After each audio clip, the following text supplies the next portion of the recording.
Salut. Salut. On se retrouve pour un Quoi numéro 2. Donc du coup, on a vu que la dernière était trop longue, mais on va faire un manga, puis on lit pas non plus, Non. à vitesse grand V non plus. T'imagines tous les tomes là en 2 jours. Enfin si, c'est jouable. En 2 jours, ouais. Faut faire que ça. Il faut avoir aussi l'argent pour payer, parce qu'un tome ça coûte quand même... Je sais pas les prix. Ça c'est 4 heures, c'est non 4 heures à peu près. Mais ils sont gros ceux-là, donc ça. Donc ouais, c'est un revenu aussi, laisse tomber. Donc du coup, tu commences? Ouais, alors c'est pas un truc récent, c'est plutôt un peu qu'on lit. Récent. Enfin récent, si on est à jour, on est à jour. Toujours en cours Mais dans le sens où j'ai commencé du coup il y a un petit moment. Moi je vais vous parler, tiens j'ai le premier, je vais vous parler de la Reine d'Égypte. J'ai déjà dû le mentionner avant. C'est un des premiers mangas que j'ai commencé en fait. Parce que moi j'aime bien tout ce qui est fait historique, donc c'était cool pour commencer. Donc ça apparaît aux éditions Kyun en France. Ils font pas mal de trucs qui sont mis en Kyun. Ouais, ils font des trucs pas mal à Kyun. Ouais. C'est la mangaka, c'est Chi Inudo. Donc voilà, elle fait ses dessins, son scénario. C'est hyper bien documenté. C'est vraiment... c'est un travail, je pense que la mangaka a fait un travail de fou au niveau de la documentation, parce que c'est vraiment hyper bien documenté. Donc ça retrace les années de la reine, la première reine pharaon d'Égypte, la reine Hatshepsut. Du coup, bah en fait c'est un petit peu comment, enfin sa jeunesse, ça retrace sa jeunesse, comment, enfin voilà, les relations qu'elle a avec son père, qu'elle a avec son demi-frère. Les relations qu'il y a, enfin voilà, parce qu'après elle va se marier avec son demi-frère comme ça se faisait l'Égypte lointaine. C'était comme ça pour garder le sang royal. Donc voilà comment elle se marie avec son demi-frère, qui d'ailleurs ça a toujours été une très grosse rivalité entre eux, parce que quand ils étaient plus jeunes ils s'entraînaient aux armes et c'était toujours elle qui gagnait, et du coup quand lui est monté sur le trône à la mort du père, elle comprenait pas pourquoi c'était pas plutôt elle, alors qu'elle était meilleure guerrière. Pourquoi est-ce qu'elle montrait pas sur le trône alors que... elle est pas née avant son frère? Je crois qu'elle était un peu plus âgée que son père, je sais plus mais... Un peu plus âgée ou un peu plus jeune? Non, je crois qu'elle est plus jeune que lui. Je sais plus. Non, toujours est-il qu'en fait elle montait pas sur le trône sous prétexte que c'était une femme quoi, et du coup c'était ça qui était le problème, et en fait son but ça a toujours été de pourquoi est-ce que au prétexte que je suis une femme je peux pas faire ceci ou cela. C'est très d'actualité, c'est bien, ça date de 1500 avant Jésus-Christ, on y est encore, on a 3 millions de retard, tout va bien. Donc voilà, c'est bien documenté, donc ça retrace vraiment, là j'en suis au tome 7, enfin voilà, les relations qu'elle a pu avoir avec son frère, qui est devenu son mari, les enfants qu'elle a eus, etc.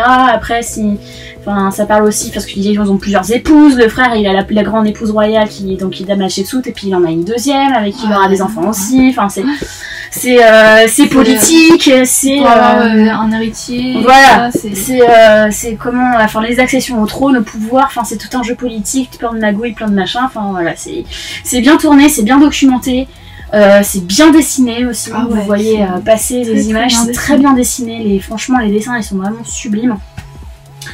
Donc voilà, sinon j'ai été faire mes petites recherches sur Manga News, si vous connaissez toujours pas ce site, c'est vraiment super parce que c'est une mine d'or. Alors, enfin moi qui suis web designer, le site il est pas très beau mais il est bien documenté, donc ça passe. Il est pas très beau le site, hein. On est d'accord, il est pas beau le site. Ouais mais ça va, il va droit au but quoi. Ouais il va droit au but mais il est pas beau quoi. Donc ça date de 2014 au Japon, ils ont 7 volumes, on en a 7, on est à jour et au Japon et ici. Le dernier est sorti en France en VF, il est sorti au mois de mars, au mois de février, non début mars, il est sorti le 6 mars je crois, quelque chose comme ça. Les volumes c'est des pavetons quoi. Ah ouais franchement. Donc c'est des gros machins. Vous avez quand même pas mal de pages dedans. Ouais. C'est des gros machins, donc enfin voilà, c'est plutôt pas mal. Voilà, il y a 185 pages dans celui-là. C'est bien que ton écran se mette en veille, comme ça on n'a pas le retour. Ouais, on n'a pas le retour. Ouais, Oh, c'est pas grave. Regarde, tu vois, je fais ça, je fais ça, et on est revenu et ça coupe pas et tout le monde il est là. Voilà. Et nous on a un retour. Du coup, l'âge qu'ils mettent c'est plutôt 14+, donc du collège. C'est bien, moi je trouve que c'est quand t'es un peu 14+. Ouais. Bah il y a de la fesse. Hein. Il y a du viol. Il y a du viol, il y a de la fesse, il y a du. Enfin, il y a quand même des trucs hardcore quand même. Ouais. Il y a des trucs hardcore dedans. Hein. Bah 14, ouais, après, voilà. Ah, moi, ça me choque à mon âge aussi. Donc, ça choque, le viol, ça choque à tous les âges. Hein, donc, j'ai envie de dire, voilà. Ouais, note de la rédac, ils mettent 15,8. Ouais, j'ai même pas regardé ça. Les lecteurs mettent 16. Ça marche bien. C'est cool. Si vous voulez. Si là en période de confinement c'est cool, si vous voulez par exemple, si vos enfants ils aiment bien l'histoire de l'Égypte, etc. Allez-y, c'est bien documenté, ça permet de voir l'histoire sous un autre angle, sous un autre jour, c'est puis vous avez des petits trucs à la fin, des petites histoires. C'est Anubis qui raconte un petit peu d'autres petites choses, des petits détails supplémentaires. Anubis c'est tout, et du coup en fait Anubis, comme Anubis c'est tout, bah il te raconte d'autres trucs. Ah bah tiens, il y a celui-là aussi, il faudrait que je lise, j'ai toujours pas lu. Non, parce qu'il y a de la pub pour un autre, pour Isabelle Labeur, et je l'ai toujours pas lu, alors j'avais envie de le lire. Après, si tu veux lire tous ceux qu'il y a à la fin des machins, t'as pas fini. Hein. Ils ont pas mal de mangas en cours, ça tu l'as lu aussi. Bright Stories, j'ai lu les 2 premiers. Donc voilà, pour Reine d'Égypte. Reine d'Égypte. Moi de mon côté, c'est bien, je peux pas l'enlever. Moi de mon côté, je lis l'atelier des sorciers. Voilà, c'est vachement bien. Ouais, bah oui, j'ai le soleil. Voilà. J'ai le soleil, donc voilà. C'est édité par Pika Édition. Donc c'est sorti en 2016. Tu vois que le soleil te gêne. Ouais, ça me gêne un peu. Par Pika Édition, ça a été édité en 2016 au Japon. Nous, on en a 5 pour l'instant en France. Je sais pas combien ils sont rendus au Japon, mais je crois pas qu'ils soient beaucoup avancés. C'est Kamome Shinahama qui fait ça. Et ça parle de Coco, une petite fille qui travaille avec sa maman dans un truc de couture et tout. Et c'est dans un monde où que la magie existe. Et les créatures, etc. Et en fait, les sorciers qui pratiquent sont désignés dès la naissance et tout. Seuls eux peuvent exercer la magie et pas les autres.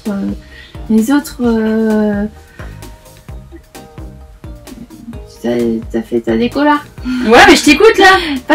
Pas les autres humains. Ils peuvent pas pratiquer s'ils n'ont pas été choisis.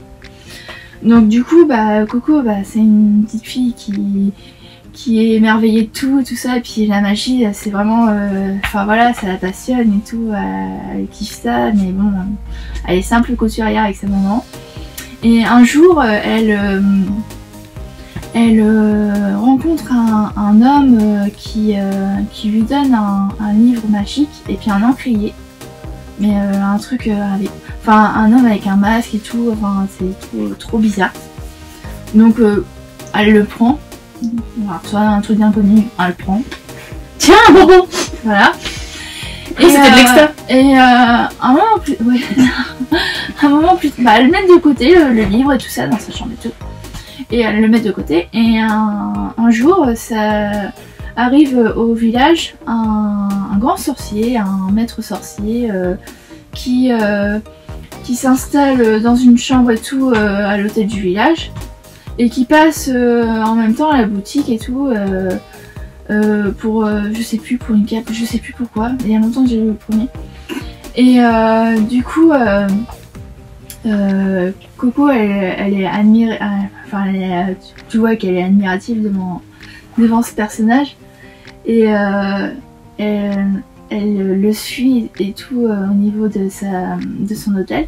Elle l'espione par une fenêtre de la chambre et elle voit qu'il dessine des sortes de cercles et tout sur un livre, et puis en fait les cercles correspondent à des sorts. Donc elle prend, enfin elle essaie de mémoriser les trucs qu'il fait et tout ça. Puis elle rentre chez elle Et elle veut s'exercer à faire la même chose que le sorcier qui s'appelle qui est frais. Et du coup elle dessine un sort. Puis comme par hasard, le sorcier, je crois qu'il arrive en même temps au niveau de la boutique.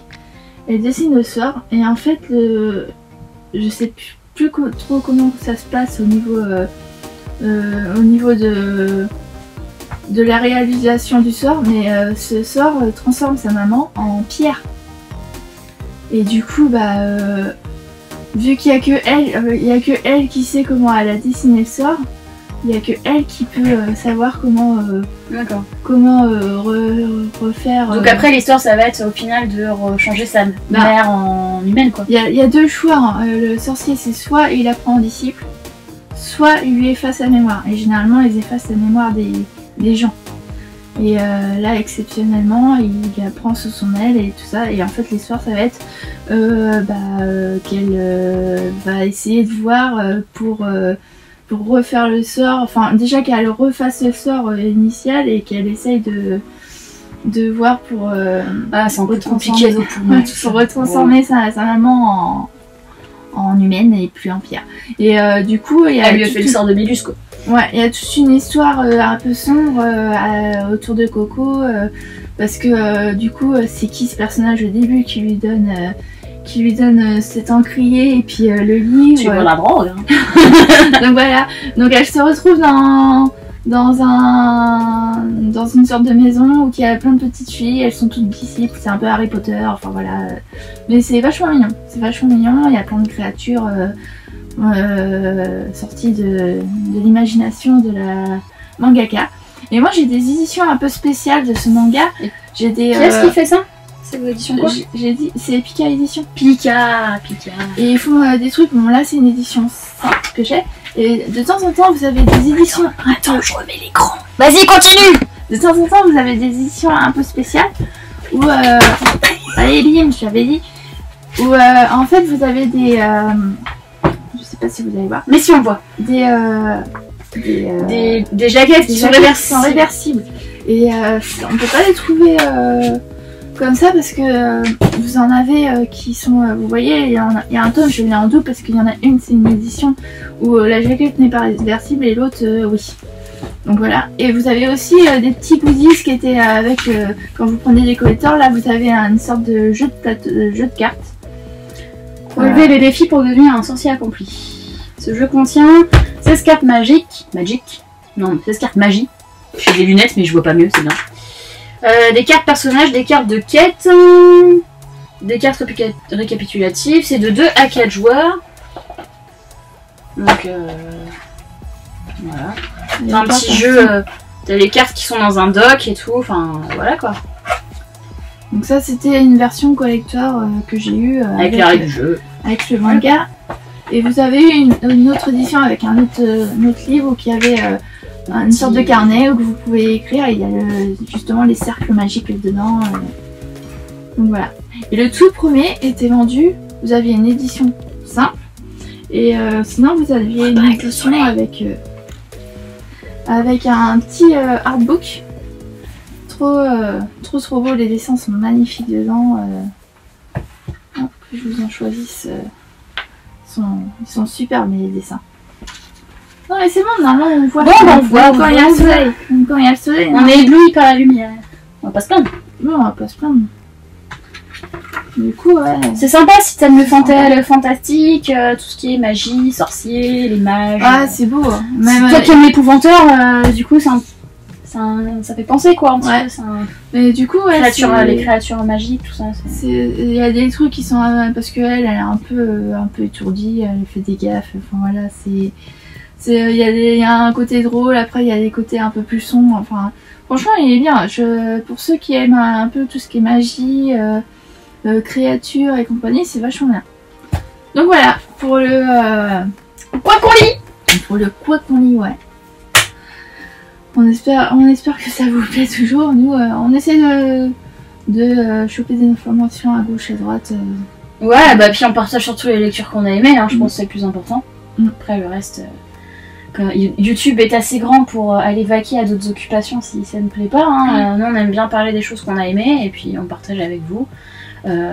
Voilà. C'est pareil, vous pouvez laisser des commentaires, nous laisser voilà, vos lectures du moment. Parce que on voit, on a eu un commentaire vachement sympa où que quelqu'un nous a conseillé un anime. Nous a conseillé l'anime, c'était sur le truc de camping là. Ouais. Je pense qu'on va s'y mettre. Un anime, il existe aussi en version livre. Ouais. Donc on va voir ça et puis. Quand on pourra sortir. Ouais, sinon on peut commander sur. Non, on va aller dans les librairies du coin, c'est mieux. Donc voilà. Dites-nous ce que vous avez pensé de cette vidéo. On vous laisse là-dessus. On vous souhaite une bonne journée, une bonne soirée, une bonne matinée comme vous voulez. Allez, salut. Ciao, ciao.